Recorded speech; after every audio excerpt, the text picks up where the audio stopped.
Student मु सत्य welcome करुच्ची मो यूट्यूब चैनल एजुकेशन सत्य को।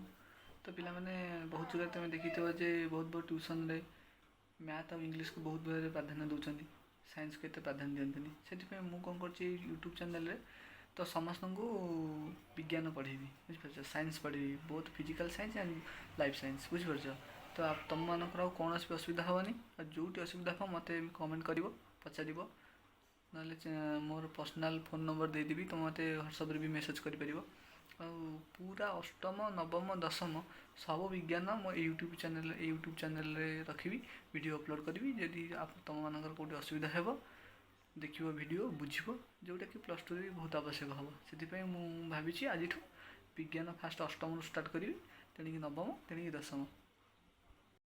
तो पिला माने चलो जीवा देखिबा फास्ट विषय हूँ कौन शस्य उत्पादन और परिचालना बुझे पे ये विषय आम कौन जाना शस्य किपरि भाव उत्पादन कराए और तार किपरि भाव मैनेजमेंट कराए परिचालन कराए ये विषय आम जाना जा। तो प्रथमे पिलाने से कहूँ पिलाने तुम्हें खुरपी दा कोदाल लंगल इत्यादि कृषि जंत्रपाति देखि ठीक अच्छे तुम देखी कोदाल लंगल दा ये सब देखुच कृषि क्षेत्र में आवश्यकता होची। अच्छा कहल देख ये जंत्र गुड़िक केउठारे और किपरि व्यवहार कराए एगुड़िक कृषि क्षेत्र में व्यवहार कराए बुझीपार और किपरि दा को आम धान कटिया व्यवहार कला बेले कोदाल को आम माटी हाणिया बिल हाणिया साहाଯ୍य कर भाव सी कहूँ तुम्हें जाच प्रत्येक जीव बचापी खाद्य आवश्यक करे ठीक अच्छे खाद्य न खाइले मनुष्य किभली भाव बंचो प्रत्येक जीव मैंने केमी बंचे उद्भिद मैंने निज खाद्य निजे प्रस्तुत करती कहीं से निज खाद्य निजे प्रस्तुत करती कारण से पत्र थाए से आलोक श्लेषण प्रक्रिया द्वारा से खाद्य निज खाद्य निजे प्रस्तुत करें बुझीपार तुम बढ़े जापर। तापर कहूँ कौन मनीष समस्त प्राणीकूल निज खाद्य निजे प्रस्तुत करते ना कारण से मतलब पत्र न थाए से आलोक श्लेषण करते ना से निज खाद्य निजे प्रस्तुत करते ना क्यों मैंने प्राणी मैंने तेरे से कौन तेज कुह तो देखी प्राणी मैंने केउठू से खाद्य पाई से प्राणी मैंने उद्भिद उपर खाद्य खाद्य निर्भर करते ठीक अच्छे। चलो तापर पुणी कहूँ खाद्य आम शक्ति मिलता है कारण आम जो खाद्य खाऊे से आम शक्ति पाई था ठीक अच्छे। तापर कहूँ यही शक्ति को विभिन्न शारीरिक क्रियापाई जीव उपयोग करे विभिन्न कार्यपाई जमी किसी कार्य करने गोटे स्थान अन्य स्थान करने कि शारीरिक परिश्रम करने कि जमी एक्सरसाइज फेक्सरसाइज करने सब शारीरिक क्रिया जाऊँगी उपयोग करे यही शक्ति को विनिमय करी है।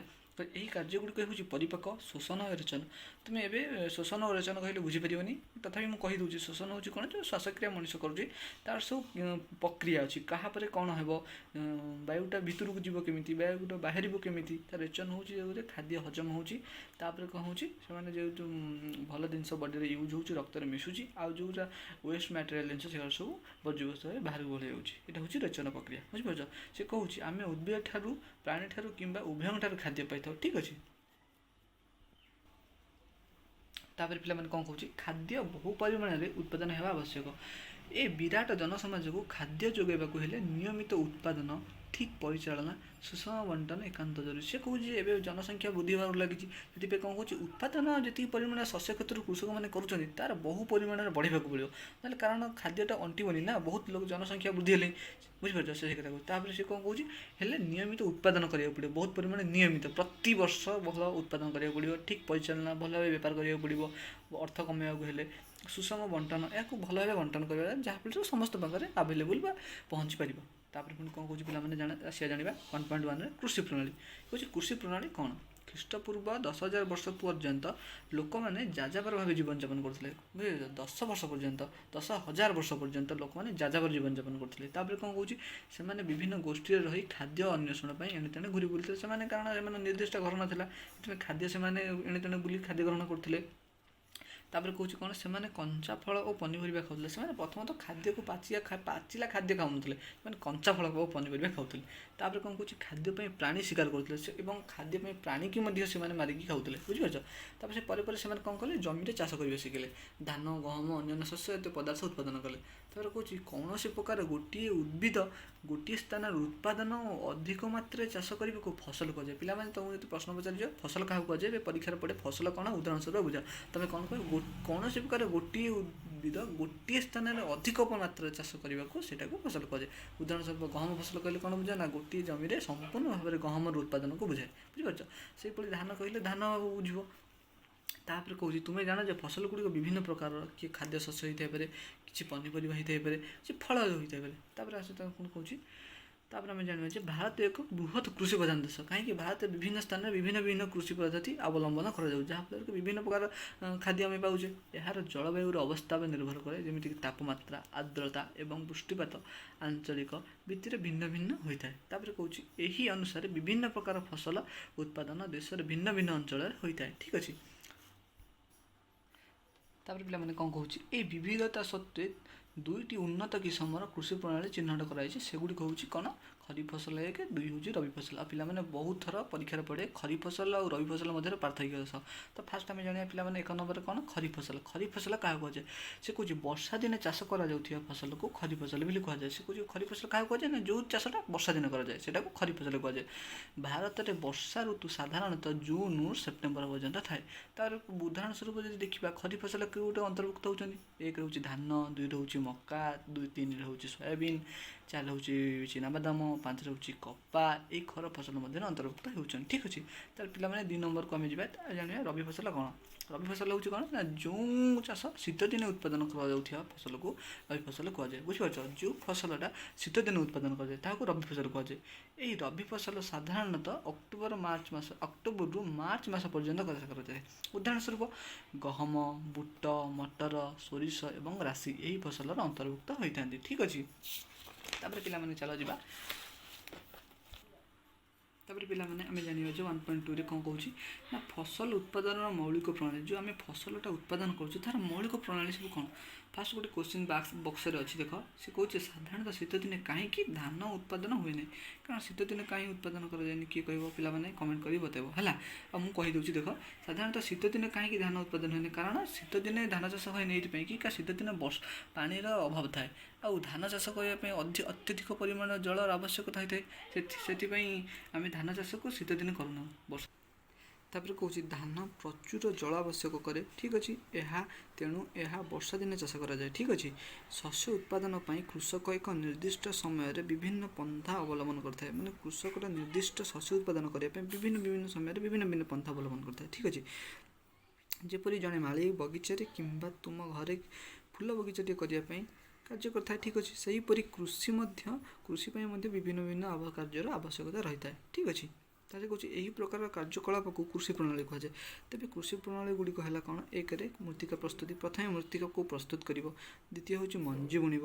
3 ହେଉଛି ଖତ ଏବଂ ସାର ପ୍ରୟୋଗ କରିବ। 4 ହେଉଛି ଜଳସେଚନ କରିବ। 5 ହେଉଛି ଅନାବନା ଗଛ ଦମନ କରିବ। 6 ହେଉଛି କ'ଣ? ଅମଳ କରିବ। 7 ହେଉଛି କ'ଣ? ସଂରକ୍ଷଣ କରିବ। ଠିକ୍ ଅଛି। ତାପରେ ପିଲାମାନେ ତାହେଲେ ଆମେ ଯିବା କ'ଣ? ମୃତ୍ତିକା ପ୍ରସ୍ତୁତି। ମୃତ୍ତିକା ପ୍ରସ୍ତୁତି କ'ଣ କହୁଛି? ଶସ୍ୟ ଉତ୍ପାଦନ ପୂର୍ବରୁ ମୃତ୍ତିକା ପ୍ରସ୍ତୁତି ହେଉଛି ପ୍ରାଥମିକ ସୋପାନ। ଠିକ୍ ଅଛି। ଗୋଟେ କୃଷକ ତାର ଶସ୍ୟ ଉତ୍ପାଦନ କରିବା ପୂର୍ବରୁ ମୃତ୍ତିକା ପ୍ରସ୍ତୁତ କରିବା ତାର ହେଉଛି ପ୍ରାଥମିକ ସୋପାନ। ଠିକ୍ ଅଛି। କୃଷିର ଏକ ମୁଖ୍ୟ ଉଦ୍ଦେଶ୍ୟ ହେଉଛି ମାଟିକୁ ତଳ ଉପର କରିବ, ଏହାକୁ ଫସଫସିଆ କରିବ ଏବଂ ହାଲୁକା କରିବ। ଠିକ୍ ଅଛି। କାରଣ ଏହାର ଉର୍ବରତା ବୃଦ୍ଧି କଲେ ଉତ୍ପାଦନଟି ଭଲ ହେବ। ସେଥିପାଇଁ କୃଷକ ମାଟିକୁ ଫସଫସିଆ କରେ, ହାଲୁକା କରେ ଓ ତଳ ଉପର କରେ। ଠିକ୍ ଅଛି। ତାପରେ କ'ଣ କହୁଛି? ଫଳରେ ଚେର ମୃତ୍ତିକା ଭିତରେ ଗଭୀରକୁ ପ୍ରବେଶ କରିପାରେ। ସେ କହୁଛି ଯେ ଏହା ଫଳରେ କ'ଣ ହେବ? ଚେର ଯେଉଁ ଥାଏ ଉଦ୍ଭିଦର ଚେରଟା ମାଟି ଭିତରକୁ, ହାଲକା ହେଲେ ମାଟିଟା ତା ଭିତରକୁ ଗଭୀର ଭିତରକୁ ପ୍ରବେଶ କରିପାରିବ। ଠିକ୍ ଅଛି। ମୃତ୍ତିକାଟା ହାଲୁକା ଭିତରେ ଚେରର ସହଜ ଶ୍ୱାସକ୍ରିୟା କରିପାରେ। ସେଥିପାଇଁ ତାକୁ ମାଟିକୁ ହାଲୁକା କରିଥାଏ କୃଷକ। ବୁଝିପାରୁଛ? ଠିକ୍ ଅଛି। ତାପରେ କ'ଣ କହୁଛି? ହାଲୁକା ମୃତ୍ତିକା ଜିଆ ଏବଂ ଅଣୁଜୀବ ବୃଦ୍ଧିରେ ସହାୟକ ହୋଇଥାଏ। ମୃତ୍ତିକାଟା ହାଲୁକା ହେବା ଫଳରେ କ'ଣ ହେବ ନା ଜିଆ ଏବଂ ଅଣୁଜୀବ ତାହା ବୃଦ୍ଧି କରିବାକୁ ପଡ଼ିଥାଏ। ସେମାନଙ୍କ ବଂଶ ବିସ୍ତାର କରିବାର ସୁବିଧା ହୋଇଥାଏ। ଏହି ଜୀବଗୁଡ଼ିକ କୃଷକର ବନ୍ଧୁ ଅଟନ୍ତି। ତମେ ଜୀବନରେ ମନେ ରଖ, କୃଷକର ବନ୍ଧୁ ହେଉଛି ଜିଆ। କାହିଁକିନା ଜିଆ ମାଟିକୁ ଫସଫସିଆ କରେ ଆଉ ମୃତ୍ତିକାର ଉର୍ବରତା ମଧ୍ୟ ବୃଦ୍ଧି କରିଥାଏ। ସେଥିପାଇଁ କହୁଛି ଆହୁରି ମଧ୍ୟ ମାଟିକୁ ତଳ ଉପର କରି ହାଲୁକା କରିବା ସହିତ ମାଟିର ହ୍ୟୁମସ୍ ବୃଦ୍ଧି କରିଥାନ୍ତି। ହ୍ୟୁମସ୍ ହେଉଛି କ'ଣ? ନା ମୃତ୍ତିକାଟା ଯେତେ ହ୍ୟୁମସ୍ ଭଲ ହେବ ମୃତ୍ତିକା, ସେତେ ସେ ଉର୍ବରତା କ୍ଷମ ହେବ ଆଉ ଉତ୍ପାଦନ ବହୁତ ପରିମାଣରେ ପାଇବ। ବୁଝିପାରୁଛ?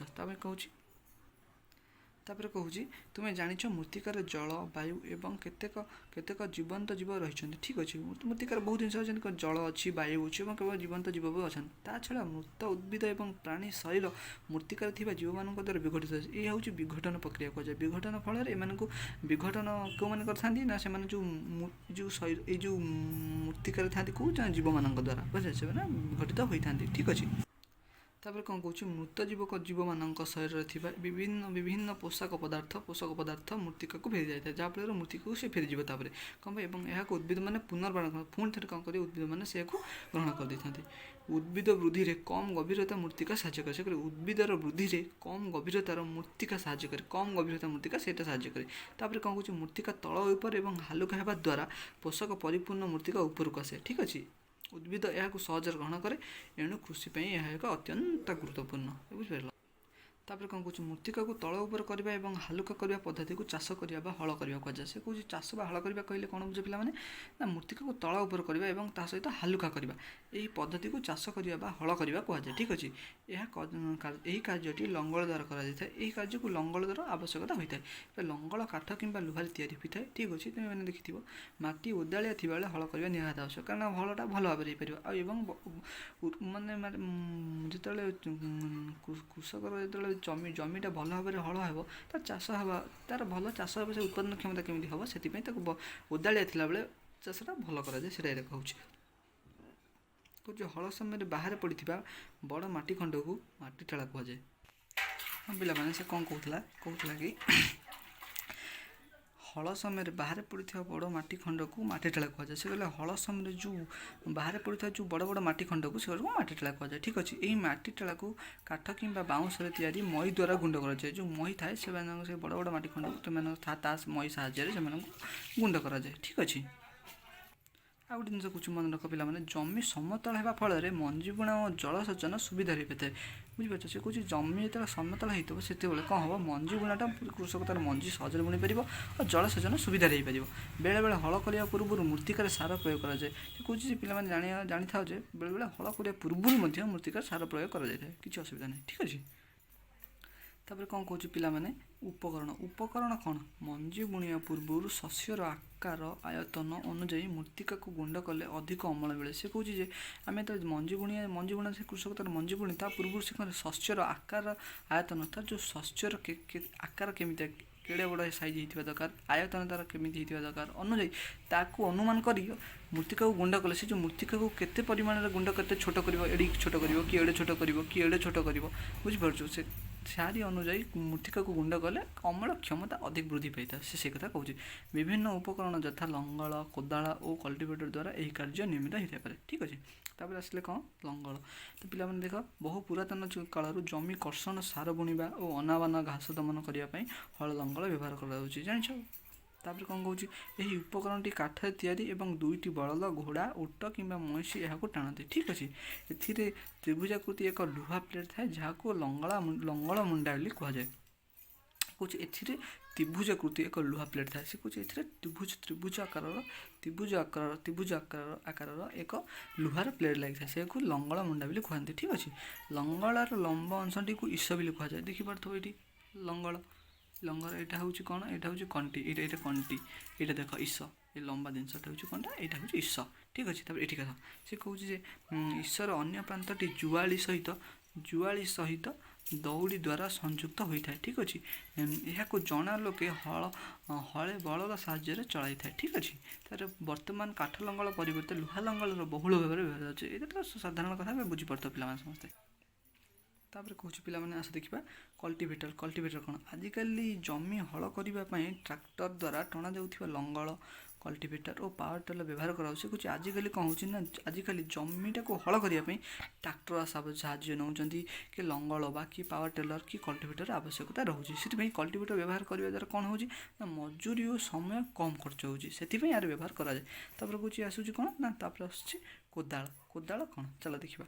ଏହି ଯନ୍ତ୍ର ଦ୍ୱାରା ମାଟିକୁ ହାଣି ହାଲୁଆ କରିବା ସହିତ ଅନାବନା ଗଛ ସଫା କରାଯାଏ, ଠିକ୍ ଅଛି। ଏଥିରେ ଏକ ଲମ୍ବା କାଠ, ବାଉଁଶ ଓ ଲୁହାର ବେଣ୍ଟ ଲାଗିଥାଏ, ଠିକ୍ ଅଛି। ଏହି ବେଣ୍ଟର ଗୋଟିଏ ଚଉଡ଼ା ଓ ଆଂଶିକ ଲୁହା ପ୍ଲେଟ୍ ସାହାଯ୍ୟରେ ସଂଯୁକ୍ତ ହୋଇଥାଏ, ଠିକ୍ ଅଛି।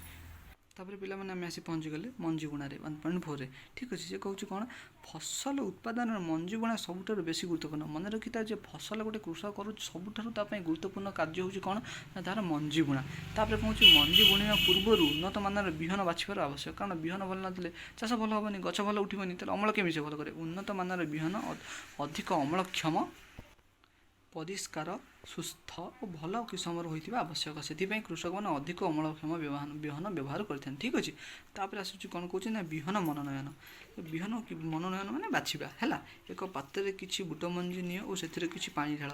ପିଲାମାନେ ଏଇଟା ଗୋଟେ ତୁମ ପାଇଁ କିଛି କାମ ଅଛି। ଏଇଟା ତୁମେ ଜାଣିଲେ ଜାଣିବ, ଆବଶ୍ୟକତା ଅଛି ଯଦି ଜାଣିବ, ନହେଲେ ନ ଜାଣିଲେ କିଛି ନାହିଁ, କିଛି ଅସୁବିଧା ବି ନାହିଁ ହେଲା। ଠିକ୍ ଅଛି, ଚାଲ ଆଗକୁ ଯିବା। ନହେଲେ ଏଠାରେ ପିଲାମାନେ ଜାଣିପାରୁଥିବ ଅଛି ଯେ ପାରମ୍ପରିକ ଯନ୍ତ୍ର। ଏଠି ଦେଖିପାରୁଥିବ କେମିତି ଦୁଇଟି ବଳଦ ସାହାଯ୍ୟରେ ଲୋକମାନେ ଆଗରୁ ହଳ କରୁଥିଲେ। ଏଠି ଗୋଟେ ଯନ୍ତ୍ର ଲାଗିଥିବ କାହାଳି ଭଳିଆ, ଏଥିରେ ମଞ୍ଜି ବୁଣା ହେବ, ଏ ଭିତରକୁ ଯିବ। ଏଇଟା ହେଉଛି ପାରମ୍ପରିକ ମଞ୍ଜି ବୁଣା ଯନ୍ତ୍ର। ଆ ଭିତରେ କ'ଣ କହୁଛି ନା ପାରମ୍ପରିକ ପଦ୍ଧତିରେ ମଞ୍ଜି ବୁଣିବା ପାଇଁ କାହାଳି ସଦୃଶ ଏକ ଯନ୍ତ୍ର ବ୍ୟବହାର କରାଯାଉଥିଲା। ଠିକ୍ ଅଛି। ମୁଁ ଯେଉଁ କହୁଥିଲି ଏଇ ଯେଉଁ କାହାଳି କଥା, କାହାଳି ମୁହଁରେ ଢଳା ହେଉଥିବା ମଞ୍ଜି ଗୁଡ଼ିକ 2 ବା 3ଟି ସରୁ ପାଇପ୍ ଦ୍ୱାରା ମାଟି ଭିତରକୁ ପଡ଼ୁଥିଲା। ଠିକ୍ ଅଛି। ଏହିପରି ଭାବେ ମଞ୍ଜି ବୁଣା କାର୍ଯ୍ୟ ଆଗରୁ କରାଯାଉଥିଲା ପୁରାତନ ପାରମ୍ପରିକ ଯୁଗରେ। ଠିକ୍ ଅଛି। ତାପରେ ପିଲାମାନେ ଯିବା ଆସ ଦେଖିବା କ'ଣ ଅଛି। ତ ପିଲାମାନେ ଫାଇନାଲି ଆମେ ଲାଷ୍ଟ ପୋଜିସନ୍ ଆସି ପହଞ୍ଚିଗଲାଣି। ସେ କହୁଛି ଯେ ମଞ୍ଜି ବୁଣା ଡ୍ରିଲିଂ ଯନ୍ତ୍ର। ତ ପିଲାମାନେ ଆଜି ଆମେ ମଞ୍ଜି ବୁଣା ଡ୍ରିଲିଂ ଯନ୍ତ୍ର ଯାଇ ପଢ଼ିବା। ତାପରେ କାଲିଠୁ କ'ଣ କରିବା, ନେକ୍ସଟ କ୍ଲାସ୍ରେ ସାର ଓ ଖତଠୁ ଆରମ୍ଭ କରିବା। ତ ଯେତିକି ରହିଲା ଅଳ୍ପ ଆମେ ନେକ୍ସଟ କ୍ଲାସ୍ରେ ସାରିଦେବା। ତ ପିଲାମାନେ କ'ଣ କହୁଛି ଆସ ଦେଖିବା। କହୁଛି ମଞ୍ଜି ବୁଣା ଡ୍ରିଲିଂ ଯନ୍ତ୍ର କ'ଣ? ଆଜିକାଲି ଟ୍ରାକ୍ଟରରେ ଖଞ୍ଜା ଯାଉଥିବା ଡ୍ରିଲିଂ ଯନ୍ତ୍ର ଦ୍ୱାରା ମଞ୍ଜି ବୁଣା କାର୍ଯ୍ୟ ହୋଇପାରୁଛି। ସେ କହୁଛି ଆଜିକାଲି ଯେଉଁ ଟ୍ରାକ୍ଟରରେ ନୂଆ ରଣକୌଶଳ ବୈଜ୍ଞାନିକ ଯେଉଁମାନେ ବାହାର କଲେଣି, ତାହା ଦ୍ୱାରା କ'ଣ ହେଉଛି ନା ଟ୍ରାକ୍ଟରରେ ଆମେ ସେ ଯେଉଁ ଯନ୍ତ୍ର ଲାଗି ଡ୍ରିଲିଂ ଯନ୍ତ୍ର ଦ୍ୱାରା ଆମେ ମଞ୍ଜି ବୁଣା ଆରାମସେ ଭଲ ଭାବରେ କରିପାରୁଛେ। ସେ କହୁଛି ଏହି ଯନ୍ତ୍ର ଦ୍ୱାରା ମଞ୍ଜି ଗୁଡ଼ିକ ସମାନ ଭାବେ ସଠିକ୍ ଦୂରତାରେ ଏବଂ ସମାନ ଗଭୀରତା ଭିତରେ ପଡ଼ିଥାଏ। ସେ କହୁଛି ସମାନ ଦୂରତା, ଏଠି ଗୋଟେ ଆ ମଧ୍ୟରେ ବ୍ୟବଧାନ ଯେତେ ଆ ମଧ୍ୟରେ ବ୍ୟବଧାନ ମାନେ ଦୂରତା। ଇଏ ଆ ଭିତରେ ଯେତିକି ଦୂର ରହିବ, ଇଏ ଗୋଟେ ଗଛର ଦୂରତା ସେତିକି ରହିବ, ଇଏ ଗୋଟେ ଗଛର ଦୂରତା ସେତିକି ରହିବ। ବୁଝିପାରୁଛ? ଏବଂ ଠିକ୍ ଗଭୀରତା ତା ଭିତରୁ ପର୍ଯ୍ୟନ୍ତ ବି ମଧ୍ୟ ସମାନ ଭାବେ ରହିଥାଏ। ବୁଝିପାରୁଛ? ମଞ୍ଜି ଗୁଡ଼ିକ ଉପରେ ମାଟି ଘୋଡ଼ାଇ ଦିଆଯାଇଥାଏ ଓ ପକ୍ଷୀମାନେ ଏହାକୁ ଖାଇପାରନ୍ତି ନାହିଁ। ବୁଝିପାରୁଛ? ମଞ୍ଜି ଗୁଡ଼ିକୁ ଆରାମସେ ଘୋଡ଼ାଇ ଦେଇଥାନ୍ତି, ଯେଉଁମାନେ ପକ୍ଷୀମାନେ ଖାଇପାରିବେ ନାହିଁ। ଏଥିରେ ସମୟ ଓ ମଜୁରୀ କମ୍ ଖର୍ଚ୍ଚ ହୋଇଥାଏ। ବୁଝିପାରୁଛ? ଧାନ ଭଳି ବିହନକୁ ନର୍ସରୀରେ ବୁଣି ଖୁବ୍ ଶୀଘ୍ର ଉତ୍ତରା ଯାଇଥାଏ। ଧାନ ଗଛ ଗୁଡ଼ିକ ଉଠି ତଳି ହୋଇଗଲେ ଜମିରେ ରୁଆ ହୁଏ। ଠିକ୍ ଅଛି। କେତେକ ଜଙ୍ଗଲଜାତ ଉଦ୍ଭିଦ ଓ ଫୁଲ ଚାରା ଆଜି ନର୍ସରୀରେ ଉତ୍ତରା ଯାଇ ପରେ ଲଗାଯାଏ। ଠିକ୍ ଅଛି। ଏ କଥା ମାନେ ତ ପିଲାମାନେ ଜାଣିଛ। ତ ଠିକ୍ ଅଛି। ଫାଇନାଲି ଆମେ ଏ ବିଷୟ ଅଧା ସାରିଦେଲେ। କାରଣ ନେକ୍ସଟ କ୍ଲାସ୍ ପିଲାମାନେ ଆମେ ଆଉ ଯେତେ ପୋର୍ସନ୍ ରହିଲା ଆମେ ସାରିବା ହେଲା। ଆଉ ପିଲାମାନେ ଏଥିପାଇଁ ମୁଁ ସମସ୍ତଙ୍କୁ ଅନୁରୋଧ କରୁଛି କି ପିଲାମାନେ ଏ ଜିନିଷଟାକୁ ବୁଝ। ଏ ବିଷୟଟା ଅଳ୍ପ ଜିନିଷ କିଛି ଅଛି ଜାଣିଛ, ତୁମେ ବୁଝିବାର ଅଛି। ଆଗକୁ ଭଲ ଧାତୁ ଅଧାତୁ ବିଷୟ ଅଛି, କୋଷ ବିଷୟ ଅଛି, ବହୁତ ଭଲ ବିଷୟ ଅଛି। ସେଥିରେ ମୁଁ ତୁମକୁ ବହୁତ ସହଜରେ ବୁଝେଇଦେବି। ଆଉ ପିଲାମାନେ ମନେ ରଖନ୍ତୁ, ତୁମମାନଙ୍କୁ ଯଦି ଭଲ ଲାଗେ ତ ଡେଲି ପଢ଼ାପଢ଼ି କରିବ। ଆଉ ପଢ଼ାପଢ଼ି କର। ମୁଁ ବି ଚାହୁଁଛି ତୁମେ ପଢ଼ି ଭଲ ମଣିଷ ହୁଅ।